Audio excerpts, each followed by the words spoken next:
কথায় আছে মাছে ভাতে বাঙালি। মাছ খেতে আমরা বেশিরভাগ বাঙালিরাই খুব ভালোবাসি। তো আমি তার থেকে ব্যতিক্রম নই, আমি সেই দলেই পড়ি।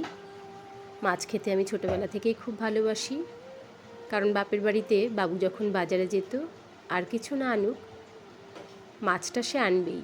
তো সেই ছোট্টবেলা থেকেই মাছ খেতে, মাছের ঝোল আর একটু ভাত, এটা হলে যেন আমার আর কিচ্ছু চাই না। তো সেই ছোট্টবেলা থেকেই মাছ খাওয়ার একটা প্রবণতা আমার মধ্যে আছে, এখনও সেটা বর্তমান। তো আমিও বাজারে মাঝে মাঝে চলে যাই মাছ কিনতে, আর বেশিরভাগ দিনই বড়মশাই যায় বাজারে।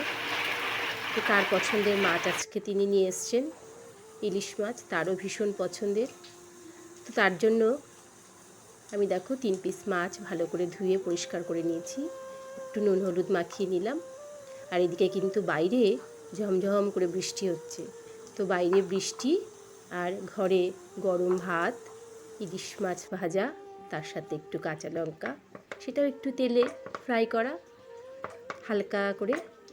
কড়াই গরম হয়ে গেছে, আমি কড়াইতে সর্ষের তেল দিয়ে দিয়েছি, দিয়ে একটু কালো জিরে ফোড়ন দিয়ে দেখো মাছটা কিন্তু দিয়ে দিলাম।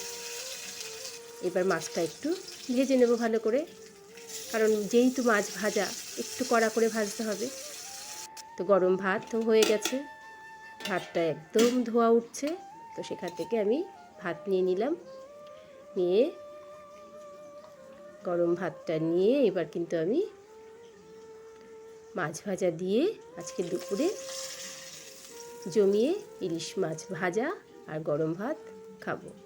তো তোমাদের কার কার পছন্দ এরকম গরম ভাত আর ইলিশ মাছ ভাজা? আমার তো ভীষণ পছন্দের। তোমাদের কার কার পছন্দের অবশ্যই কিন্তু আমায় কমেন্ট করে জানিও।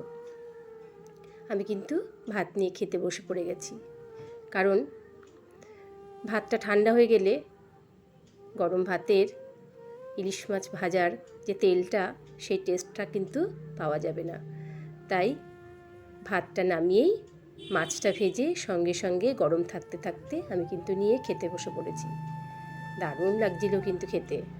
তোমাদের কাদের কাদের পছন্দ অবশ্যই কিন্তু কমেন্ট করে জানিও।